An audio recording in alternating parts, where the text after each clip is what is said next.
జై శ్రీమన్నారాయణ. సుదర్శనవాణి పరిపూర్ణ వాస్తుకి స్వాగతం. చాలామంది మనల్ని అడుగుతూ ఉన్నారు. అనేక శాస్త్రాల్లో అనేక విధాలుగా వివరించారండి. మనకు వాస్తు శాస్త్ర ప్రకారంగా కూడా అసలు చెప్పులు ఎక్కడ పెడితే అదృష్టం కలిసి వస్తుంది, ఎక్కడ చెప్పులు ఏర్పాటు చేస్తే అదృష్టం కలిసి వస్తుంది అంటే ముఖ్యంగా మనం ఇంటి యొక్క పరిసరాలని దాటి బయటికి వెళ్తే, ఆ ప్రహరీ దాటి బయటికి వెళ్ళిన తర్వాత చెప్పులు వేసుకొని ఆ యొక్క పాదరక్షకులు అనేవి అనేక రకాలైనటువంటి పదార్థాలని, వ్యర్థ పదార్థాలని తొక్కుకుంటూ ఆనించుకుంటూ అనేక మందిని కలుసుకుంటూ ప్రపంచమంతా మనం మళ్ళీ రాత్రి చీకటిదామం ఎప్పుడు బయలుదేరి ఇంటికి వస్తాం. చెప్పులు బయట వెళ్ళి తిరిగి రావటం జరుగుతుందో అక్కడికి చెప్పులకి కొంత దైవబలం అనేది తగ్గుతుంది. చెప్పులకు కూడా దైవబలం తగ్గుతుంది. ఏమంటే చెప్పులకు ఉంటుందా దైవబలం? అంటే తప్పకుండా ఉంటుంది. మనం చెప్పులు కొనేటప్పుడు కూడా మంచి రోజు చూసుకుంటాం, వస్త్రం కొనేటప్పుడు మంచి రోజు చూసుకుంటున్నాం.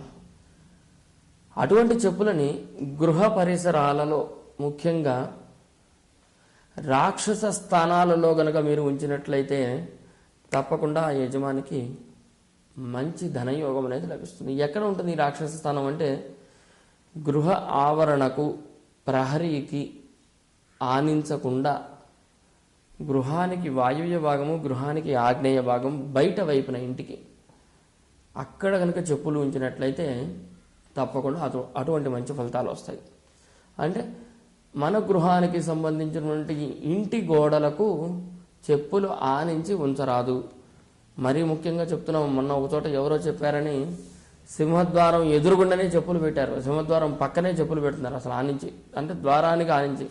అక్కడ సింహద్వారం అంటేనే మనం లక్ష్మీ యోగం కలిగే విధంగా చూసుకుంటుంటే దాని పక్కనే చెప్పులు, దరిద్ర దేవత అనేది వెంటనే నిల్చున్నట్టుగా వచ్చి.